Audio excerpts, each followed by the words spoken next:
Hi guys, good morning. Sunday na naman. Ito, galing tayo mag-mass.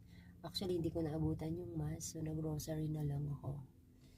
So, balik tayo ngayon dito sa sasakyan. Dahil wala akong kasama.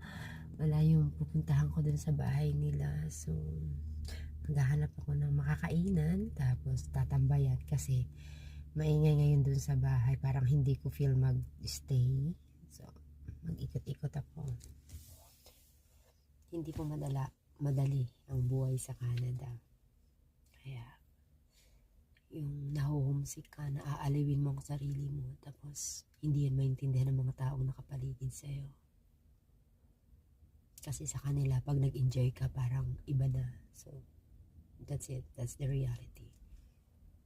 Minsan parang gusto kong isipin na hindi pa ba sapat ang aking ginagawa. Batay na pagsubok pa para mas lalo pa akong maging strong. Ayan guys, pasensya na kayo, iniipon-ipon ko lang tong mga